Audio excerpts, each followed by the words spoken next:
Let me ask all the panelists to come to the podium, and we'll start taking questions from the floor. When you take the floor, please identify yourself and who you're addressing the question to.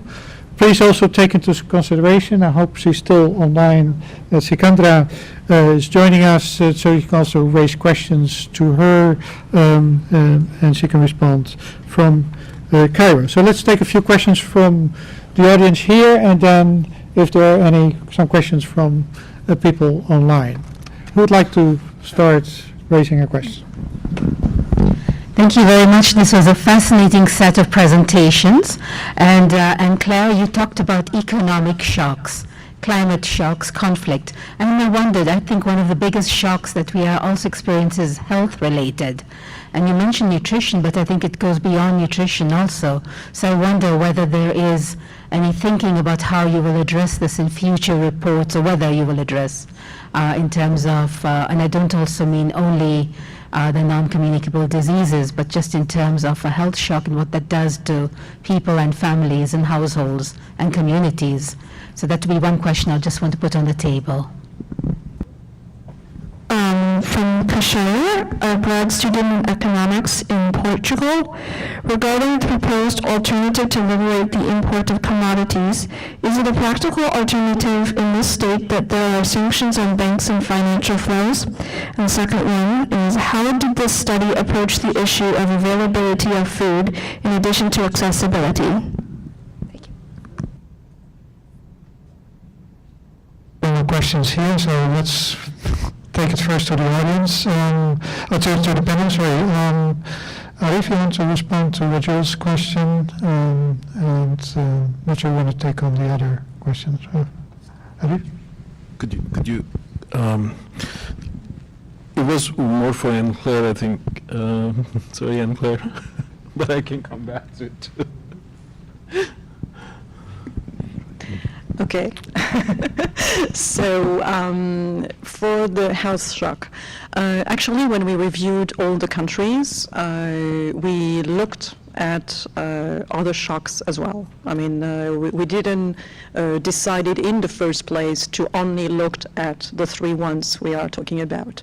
But we realized that from the analysis, you know that we use analysis that are produced at country level. So it's bottom up. The information is produced at the countries, validated, consensual, and then we look at it. When they have several analyses a year, we look at the different ones, we see where we see the highest numbers and what's behind and what gives the explanation of the situation. And we had a look. We were like wondering whether the Ebola crisis, for instance, was the primary driver of food insecurity in the Democratic Republic of Congo. But when you look at the analysis, you look at all the country or areas that we where we had the data, that came as the fourth, fifth, sixth driver. So that's why you don't see it up on the list. Would we have a huge pandemic things tomorrow? Maybe that would appear on next year. So it wasn't left out, but it didn't come, and we limited ourselves to looking at the first three drivers of food insecurity, which was already a lot to agree upon.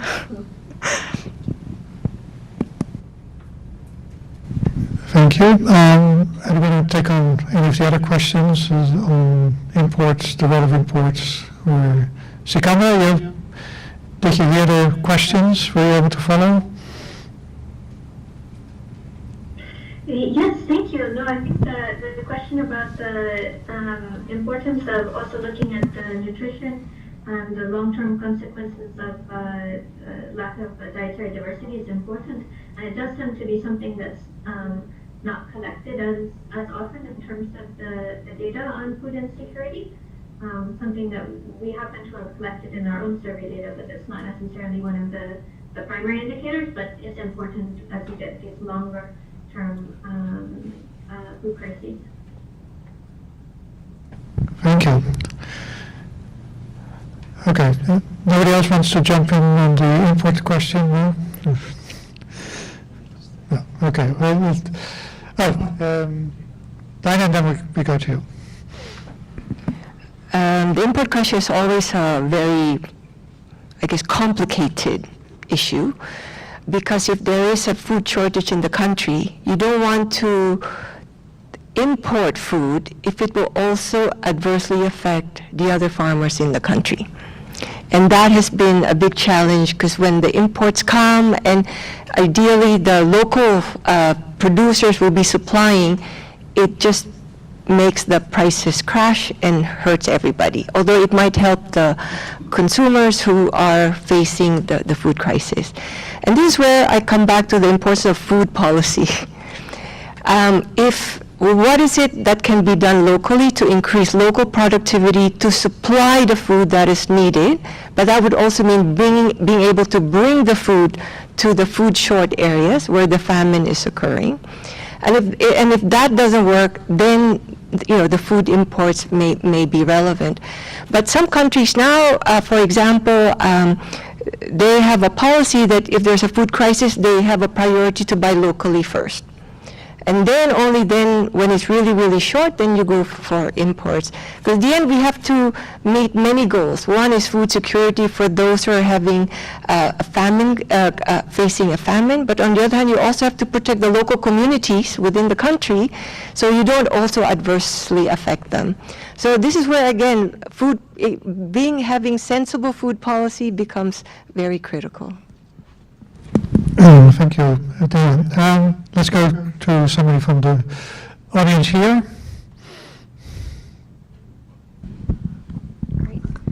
Excellent presentations. I'm Nabi Hakazi with Humanitas. As I was looking at the primary drivers, there often seems to be, and this is meant to be a bit provocative perhaps, but there's an underlying major driver on so many of these issues, and it has to do with governance and accountability. And many of you touched upon that, but I'm curious at what point do we call that out as a primary driver? Should we be accounting for that in this analysis? Thank you for that. Any other question? Maybe another question in line? This one is from Leandra from the Canadian Food Grains Bank in Canada. Is there an overlap in the drivers, conflict, climate, economics?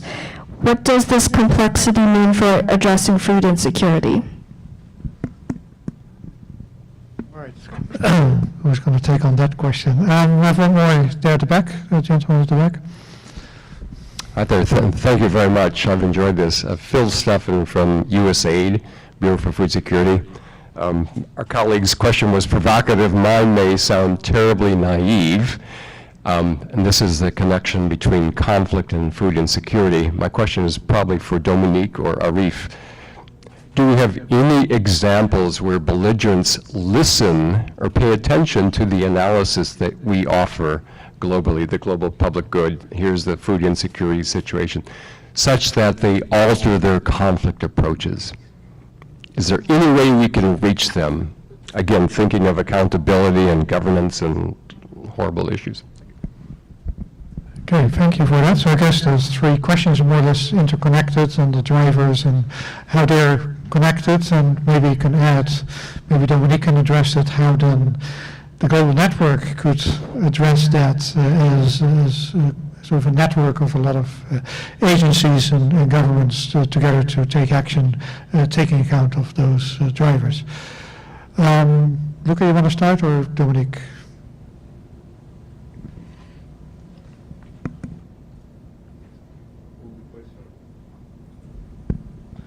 All the questions are very much interconnected. The issues of governance.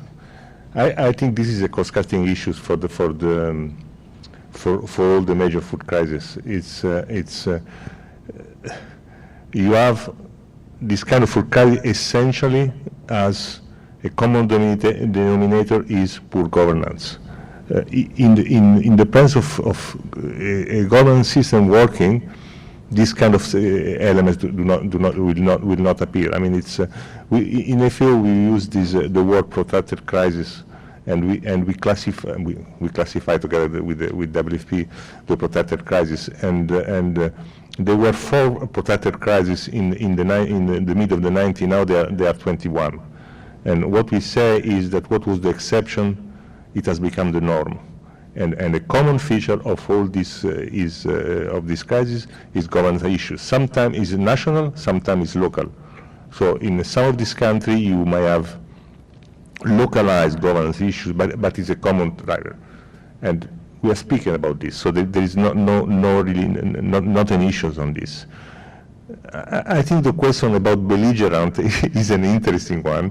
Let me give you just one piece of the story. It was about South Sudan.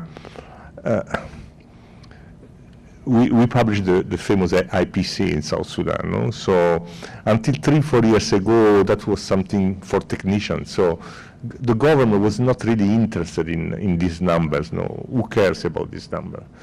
Then all of a sudden, when there was the 2013 event and the coup and so on, and the number went up substantially. So the government, I mean, we are talking of high level. All of a sudden, they were realizing there were this number which were publishing by their technician, and they stopped it. No? They said, no way, you cannot say this about our country. And the interesting thing is that someone must have whispered in the ear of Salva Kiir, say, listen, if you deny that your people are facing the kind of situation they are facing, then you will be blamed and you will be indicted. So in the space of 24 hours, Salva Kiir went to our talk, he was asked, and he said, yes, I know. My technicians have told me, and we are working on this. So even in this context, which are extremely complex, as you know, the issues of accountability matters also for people who are not really full Democrats. So it's not that simple, but it's something that we can deal with, and particularly by having an alliance like the one on the IPC, which is not just one agency, but is something which is a very collective, can help a lot about this. Thanks, Luca. Dominique? And then perhaps even taking it from where Luca left it, I had the same example actually on South Sudan, which is really but from where you left it, I think now what we have been able to achieve over the last couple of years through this global report is really present, as Arif said, a global public good to the international community. So being able to present a picture of what acute food insecurity is, telling the world, well, look, there are over 100 million people in acute food insecurity, over 60% of them in conflict situation. And this has been absolutely critical to make the case for countries like the Netherlands, Sweden, Kuwait, and others that were in the Security Council and that have been able to bring the topic of food insecurity and the relation between conflict and food insecurity on the agenda of the Security Council, so that in May last year there was an unanimous adoption of a resolution. You could say, yes, well, it's a resolution among others, but it's a strong statement. There are not many thematic resolutions. It's a strong statement. It makes it clear that the use of starvation, all these things, is absolutely against international humanitarian laws, and that action can be taken. And now we have the tools using this resolution to make reference to it in any country-specific resolution, reminding belligerent of the need to protect not only access to food, but also the means of production of food. So this is absolutely important. This is a major step forward that may not be seen as such, but that we will, as part of the global network fully exploit to make this available. And a sub-product of the global report is a report that we provide on a 6-monthly basis to the Security Council on countries that are on their agenda. The other thing, there was another question on the overlapping, it was from Canada, overlapping between drivers. Clearly, extreme vulnerability that is related to conflict, when communities are extremely vulnerable, such as the one, for example, in Somalia, that have been affected by decades of instability, fragility, and conflict, they are super vulnerable to any little shocks. And this is what we see again today. There is a drought ongoing in Somalia, and communities, again, there is 1.5 million people in IPC 3, 4+, but there are over 3 million people in IPC 2 on the cliff of acute food insecurity, and they may quickly go then unless we take very forceful preventative action right now. Thanks, Dominique. On this, Arif? Thank you. So let me take the first on the governance and accountability. You know, this is definitely a huge issue. And why this is a big issue is because I like to say that zero hunger is not a one-off, you know, meaning it's not only important to get to zero hunger, but it is more important to stay at zero hunger, right? And you cannot stay at zero hunger if governments are not at the center and the governments don't have the ownership. And you cannot stay at zero hunger if the governance is not right and there is corruption. There's just no way you could do that. So in our heads, I mean, sometimes perhaps we don't talk about it, maybe we should talk more, that unless you resolve those issues, there is no way you can get to zero hunger and stay at zero hunger. The second thing I wanted to talk about, the question about the belligerents or people, you know, party to the conflict, essentially. Again, let me give you an example of Yemen. And when the exchange rate was depreciating so fast, it was a very big issue for Yemen. Why? Because 90+% of what comes into Yemen comes from outside as imports. So that has a direct consequence on everybody in the country, whether you're on this side or you're on that side, right? So we actually just said that. We actually just used that, making the point that it doesn't matter on what side you are, but unless you resolve the exchange rate issue and bring it up, it's going to hurt you. And that was understood.